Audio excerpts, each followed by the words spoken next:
Welcome to Built-In Boots, the podcast that takes you behind the scenes at the DDS companies, where we're laying the foundation for tomorrow's infrastructure. In each episode, we bring you the real stories from the people who make it all happen, honoring everyone from the field to the front office. Join us as we explore their journeys, uncover the lessons they've learned, and show you how to build a rewarding career in the civil construction industry. If you're ready to learn from those who've built their success from the ground up, you're in the right place. Let's get started.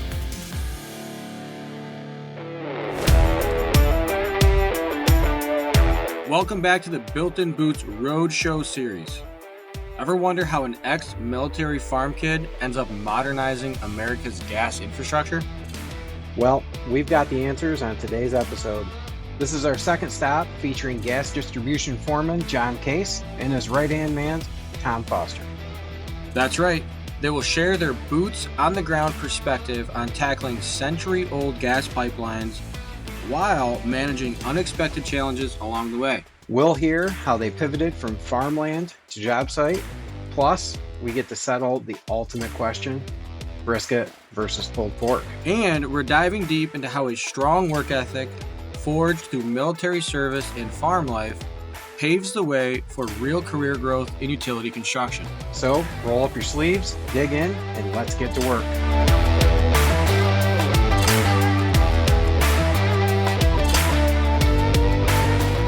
Hello and welcome to the Built-In Boots podcast. My name is Jordan. I am your host, and I'm here today with my co-host, Mr. Mark Payne. How you doing today? Doing good. How are you? Doing really good. So today on the show, we have two guests. We are currently standing in the laydown yard for the Winter Hill project in Oneonta. We're joined today with our guest, John Case, gas distribution foreman, and his number two right-hand man, Mr. Tom Foster. How you guys doing today? Wonderful. How are you? Doing great. So as we stand here in the momentarily sunny, in between the rain, laydown yard, you guys moist sunshine. yeah, the moist sunshine. I do appreciate you guys coming here today to have a brief discussion about what you guys do, and we can kind of dive into your stories, and hopefully it inspires somebody to maybe get into business. Yeah, I think we can go in, we can start hearing about your stories and stuff. This thing is kind of set up, it was a little selfish. I kind of like to be able to get you guys out there, like in front of the students and things like that. This is a way that we can highlight those stories and show them the path, how to get into the business and how to do what we do.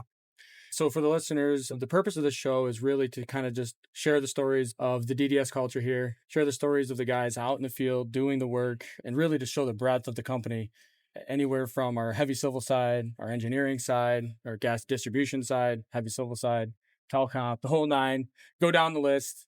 But yeah, this whole podcast, the genesis of it was to make sure that we could share those stories. So without further ado, John, let's kick it over to you. Let's, I guess, tell the listeners a little bit about yourself and then maybe how you got into the business. All right. Well, my name's John Case. Been with DDS since June of 2009. Become a foreman in June of 2019. Before working here, I was in the military for 4 years. After that, I got out, worked on a family farm. Eventually ended up with a construction outfit out of Binghamton, Files Construction, as their kind of yard guy, float around type of guy. My neighbor at the time was a resto foreman here, and he kind of recommended me to come aboard, and I applied, and I actually interviewed with Jeremy Walters. Oh, okay. Jeff Bubb was still down in Kirkwood. Gotcha. Okay, so that's going way back. Yeah, and me and Jeremy kind of hit it off. He actually put me on a directional drill for the first year I was here. That wasn't my cup of tea whatsoever. You need a lot of patience for that, and that's not it. And after that, I became kind of a labor truck driver, floating around gentleman. And then I moved up to being an operator for Joe McNally when he became a foreman. And then when he left, I took his spot over. Nice. How long have you been a foreman for DDS? It was June of 2019. Okay. So a few years then. Yes, sir. Awesome.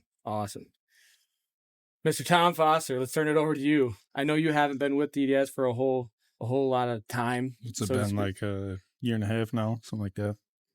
Very cool. Yeah.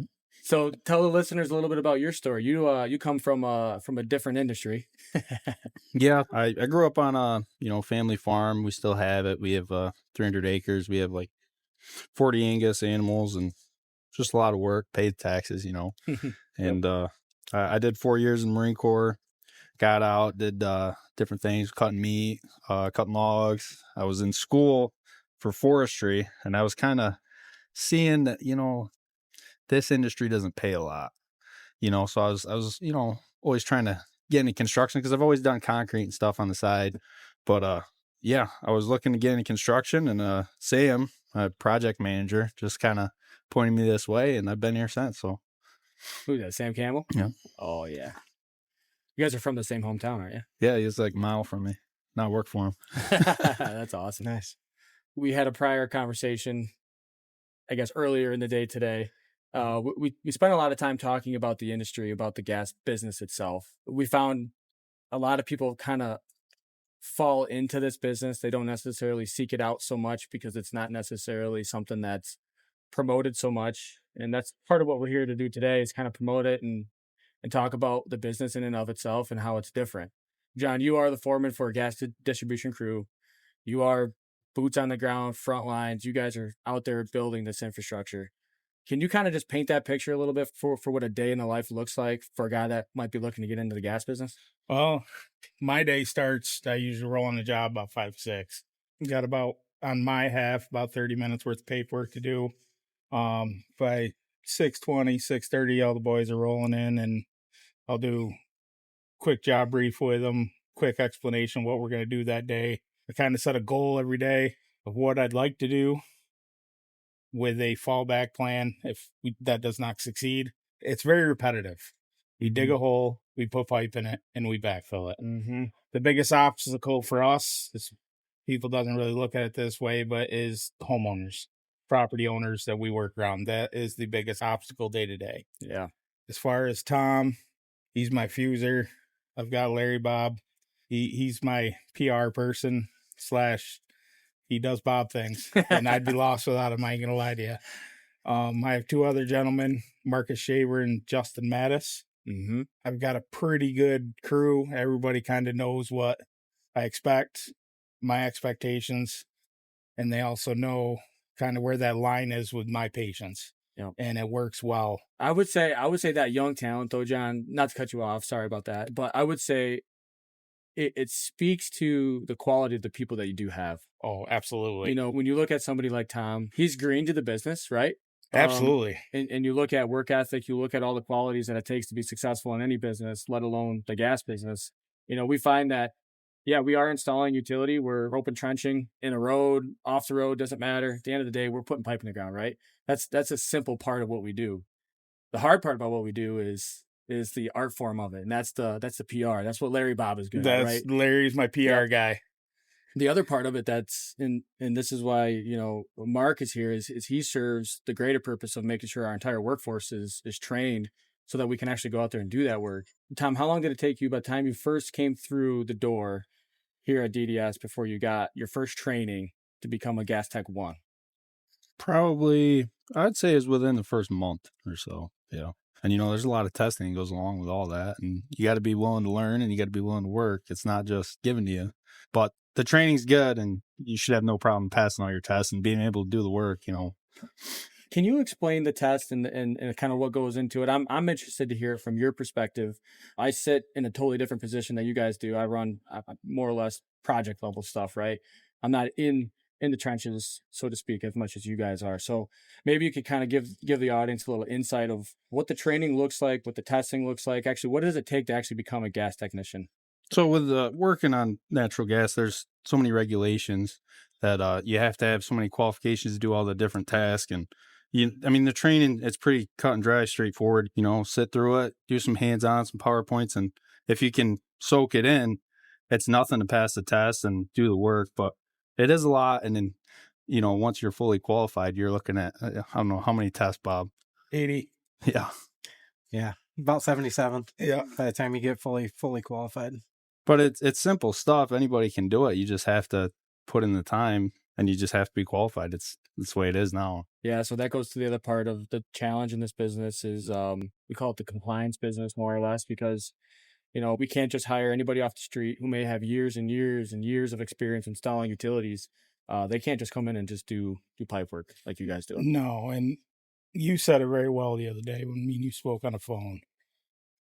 Every project is different. We can go into some of these projects and it's about quantity. The project I'm on now is about quality. We could to sit down and put 300 foot of pipe in the ground a day is an easy task. Having the patience, the manpower, the knowledge to do it successfully and with the quality that we're withheld to is what makes us bar none. Yeah, agreed. I think that's well said. Well said. I think trying to maintain, we've got the core values of the company. We all see it on the trucks, on everything else. We see safety, we see quality, and we see accountability. For us, it's something that we try to train into the entire workforce. And it's up to you guys out there in the field to kind of uphold those values and really live it out. And I think all three of them are important. And when you look at that as an equal thing, and you look at safety and accountability and quality, those are the three pillars that we stand on.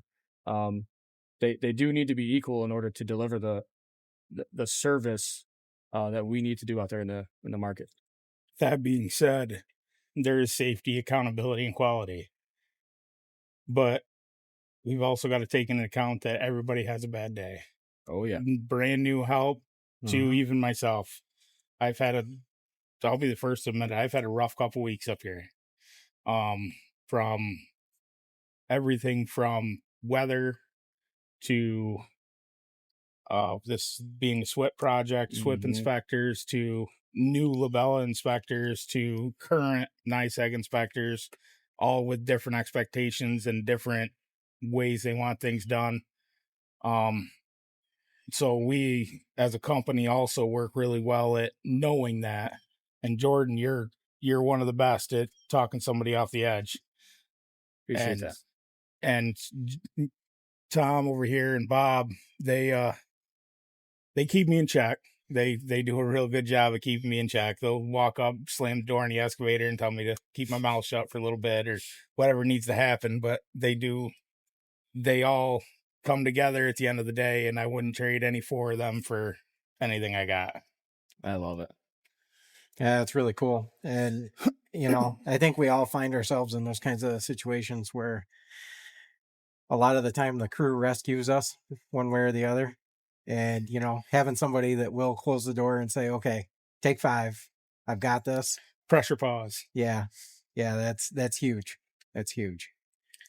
So it goes a long way. It says a lot about your crew when they can, see that in somebody and be able to respond to it. And I'm going to let Tom tell this little story. It took a lot. I thought about it a lot over the weekend, and I took a lot of pride in the text message that Tom sent to me it was either Friday or Saturday. And it kind of put me back into perspective as a foreman of exactly what my job is out here and exactly what my goal is, as well as what I want my people to perceive me as doing. So I'll let Tom tell that little story. Yeah. I've been here probably year and a half. Like I said, I've probably worked with John for the last year. And before I started here, I've run equipment my whole life, but I never really run an excavator. Like I've drove them, but I've never run efficiently an excavator. And last year, John's taught me so much on equipment that this weekend I rented one. I'm getting a wood boiler put in. I did all my own digging. I dug around all over the farm for 16 hours. And I took some pictures and I sent them to John. I said, I really appreciate everything you taught me because I was able to do some here and I've never even drove one before. So that is awesome. I love hearing that. And that's a huge part for the foreman. We ask a lot out of the foreman. There's so much when it comes to compliance and everything else, but the actual teaching part of it, especially with the folks coming through the trade, that's so key. If you're not able to do that and be able to be open with the crew and teach them and they're not willing to accept it, you're going to have a really hard time, right? They've got to be able to take that knowledge and apply it. For us, a lot of times people are like, hey, you're in construction, so you're going to run equipment all the time. And I'm like, no, you got to start with that shovel, man. If you don't understand what's going on in the ditch with a shovel, you will never understand what's going on in the seat behind the sticks. No, it just doesn't work that way. Hickory handled excavator is the best way to start out. Yeah. A lot of the folks that we see in schools and stuff like that, they're getting some basics. And I always joked with them. I'm like, look, you're learning the basics. So someday when your foreman gives you the opportunity, you don't mess it up, and he might give you another opportunity after that. That's the role of schooling, right? But when it comes right down to it, watching somebody that's really good, understanding what they're doing and why they're doing it, that's where the real learning takes place. And I also found learning as far as teaching and self-learning. Mm-hmm. I worked with a foreman for a lot of years that was a miserable human being. He wasn't pleasant to his crew. He wasn't pleasant to anybody. He wasn't even pleasant to himself. Right.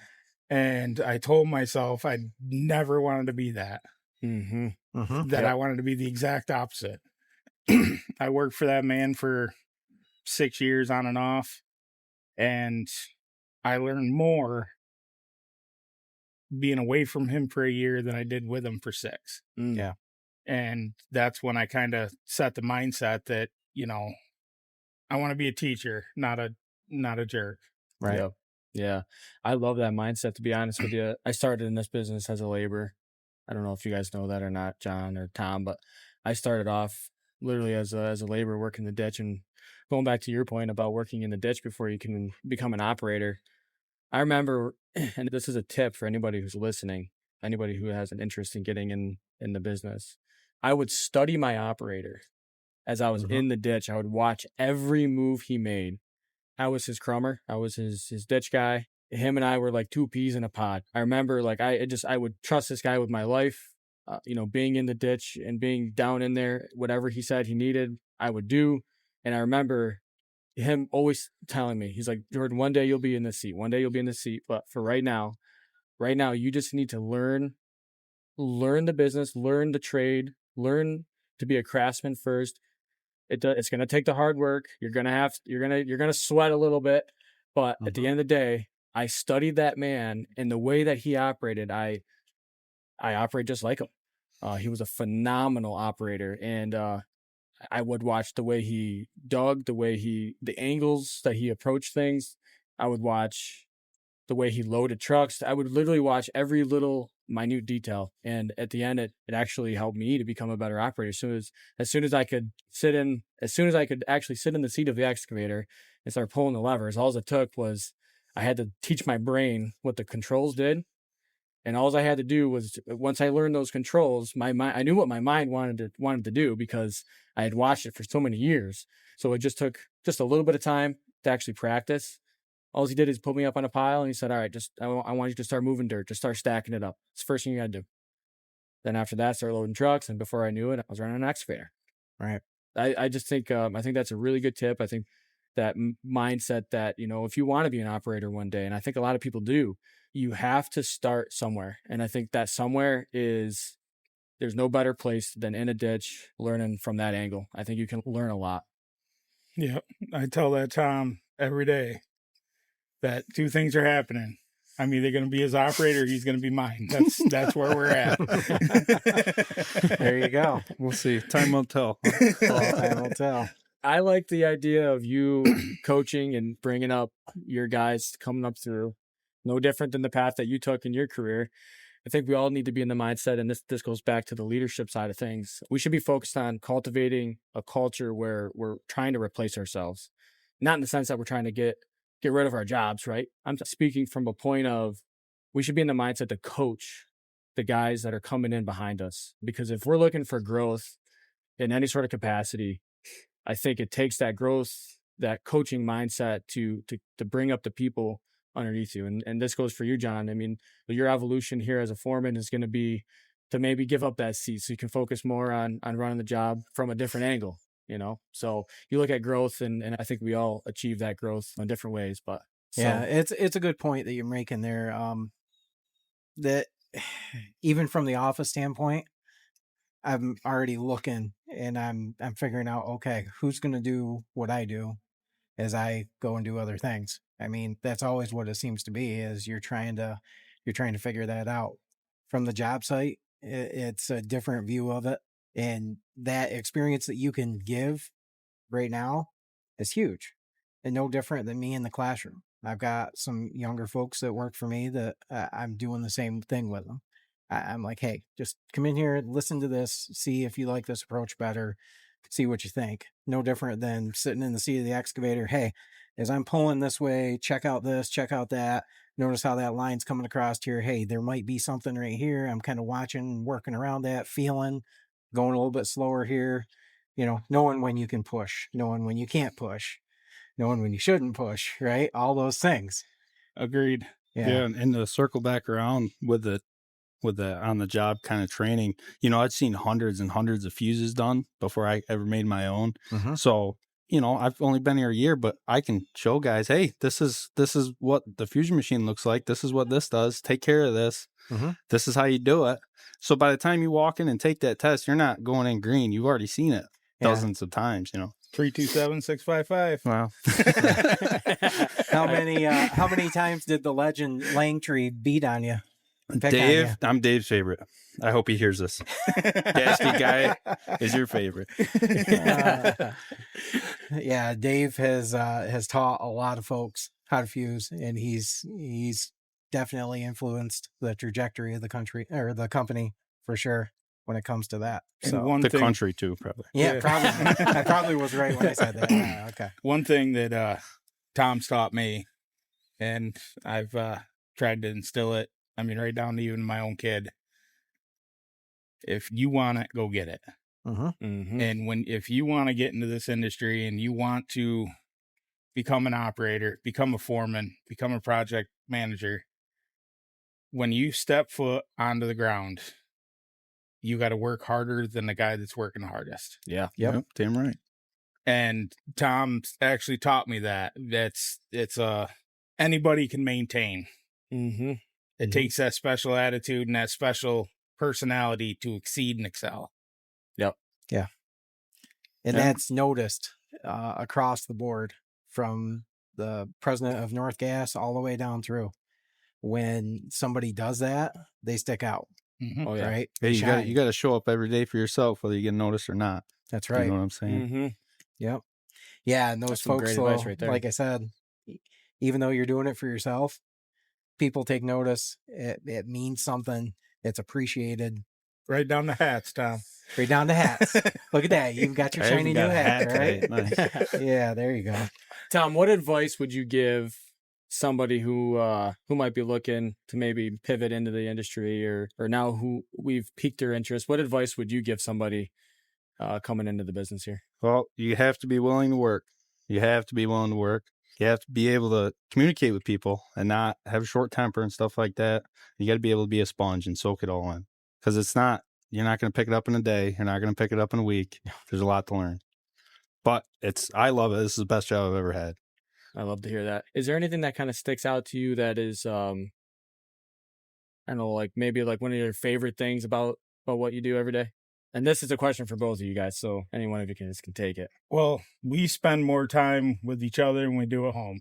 Mm-hmm. Mm-hmm. Okay, so having the camaraderie, I'm going to call them friendships, Mm-hmm. and respect that we have for each other every day on the job means the world to me. And that's one of my favorite things to come into every day, is see these two smiling.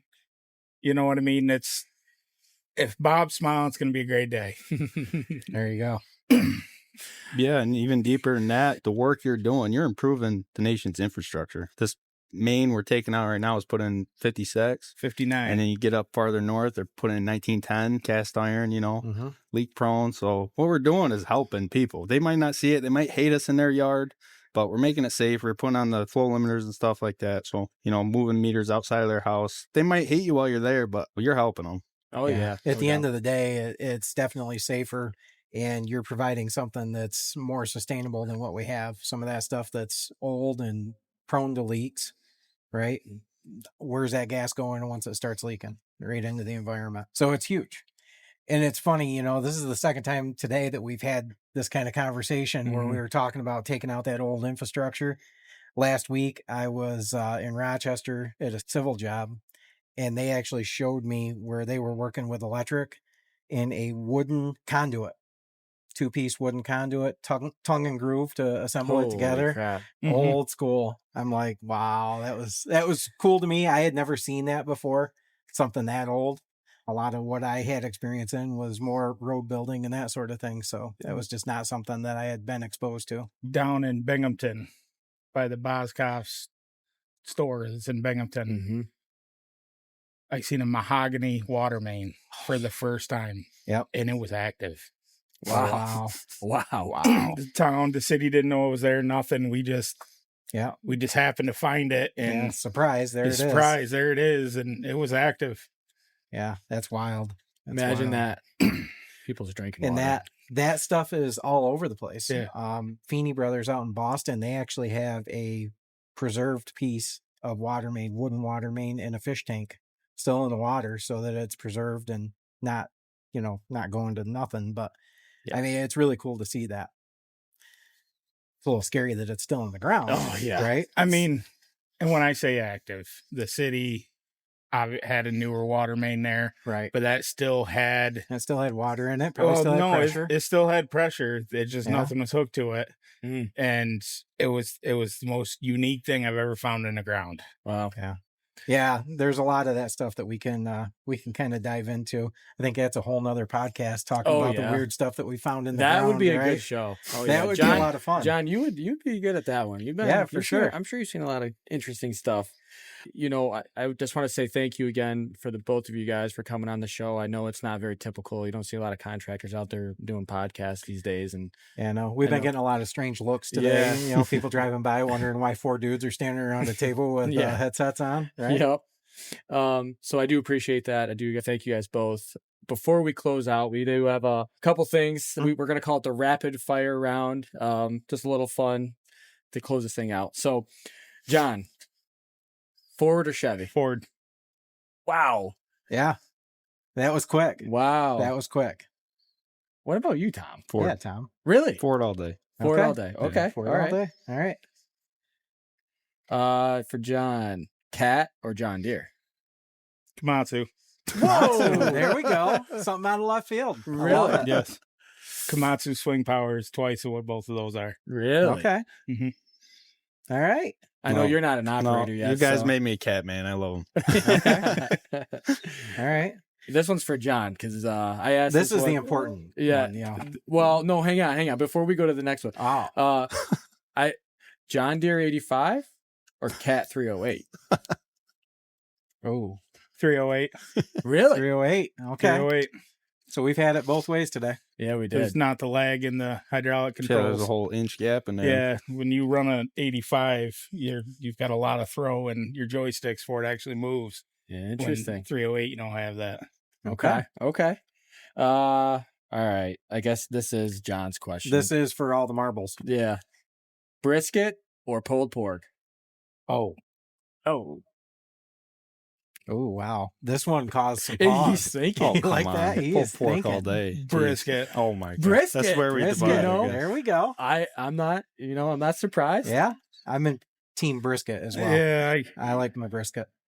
See, I'm not a barbecue sauce fan. So you like just the good quality. You want just quality the good meat, Yeah. smoked right. Quality. So, I mean, seasoning on it. Yep. as long as, I'll go pulled pork all day as long as it ain't got a pile of barbecue sauce on it. Yeah. Okay. Well, a good quality cook though. That's all you need. Right. That's right. Tom, how about you?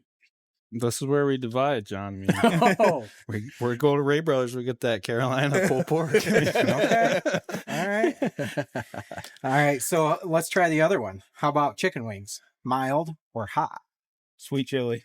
Sweet chili. All right. You're What do you combining got? your I'll go hot. rules. I'll go You're going to hot. go hot? You All are right. a real man, Tom. There we go. All right. So- Jordan's going to read off this last one here. This is the creme de la creme here. Oh yeah. Okay. So Have either of you ever consumed a Rochester garbage plate? Multiple. You don't look like this by not housing some garbage plates, all right? I love that. I love that.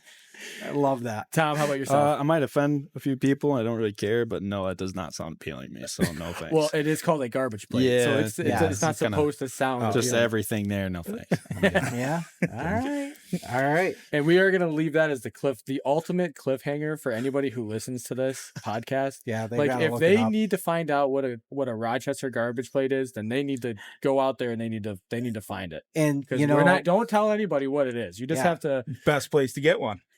Ooh. oh, so I like the OG Nick's. Agreed. I would rather have Nick's, Yep. but Okay. there is actually a Facebook group devoted to the best garbage plates in Rochester. Somebody that travels around and eats garbage plates 2 or 3 times a week that puts them on there and rates them. Wow. Yes. It might as well be an Olympic sport at this point. For that guy, for sure. Cholesterol problems all day there. Right.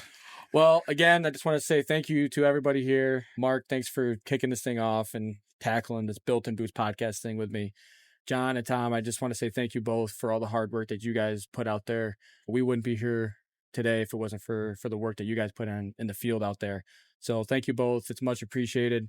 I love what you guys are doing. Just continue with the hard work. For John, just continue to invest in your crew. You continue to bring up the next generation of talent that's coming in behind you. You've got a good man standing to your left there, Mr. Tom Foster. So You keep finding guys like that, and I'll train them all day. All right. awesome. Well, for the listeners here, if you guys are interested in checking us out, we are at the ddscompanies.com. You are listening to the Built in Boots podcast, and we'll see you guys on the next one. All right. Out.